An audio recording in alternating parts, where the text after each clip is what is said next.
Today we're going to talk about vehicle safety check questions, commonly known as the show me, tell me questions. There are 9 show me questions where the examiner will expect you to show him exactly what he asks you to do. There are 4 under the bonnet questions where it's a combination of show me and tell me, and there are 6 tell me questions where the examiner just wants you to describe to him what he's asking you to do. It's the 6 tell me questions that we're going to focus on today. So, question 1. The examiner may ask you, show me how you check that the head restraint is set properly. So you would tell him the head restraint should be level with the top of your head or as low as it can go when you're a short person like me.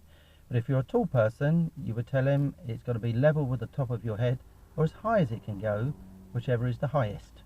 If you think about that, that does actually make some sense. Question 2. Tell me how you know you've got a problem with the anti-lock braking system on this vehicle.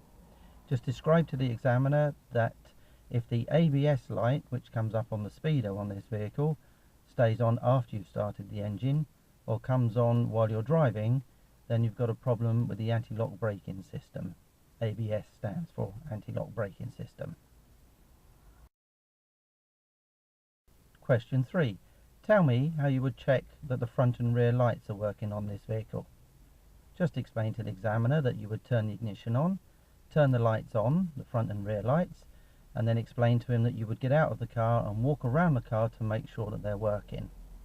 As it's a tell me question, you don't have to get out and walk around the car. Question 4.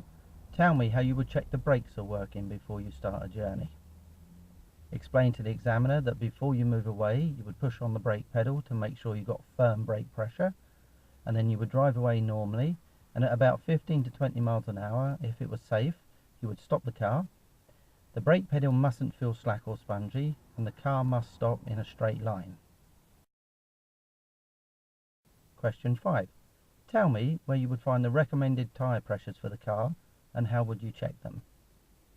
Explain to the examiner that the recommended tyre pressures are found in the owner's manual, and that you would check them with a reliable pressure gauge when the tyres are cold, not forgetting to check the spare tyre, and also remembering to replace the dust caps.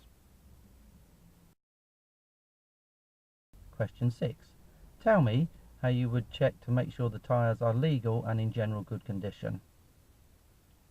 The minimum tread depth of the tyre must not be less than 1.6 millimeters across the center 3/4 of the tyre and around the whole circumference. On the side of the tyre there mustn't be any cuts or bulges. So that's the 6 tell me questions. The show me questions will be dealt with in a different video.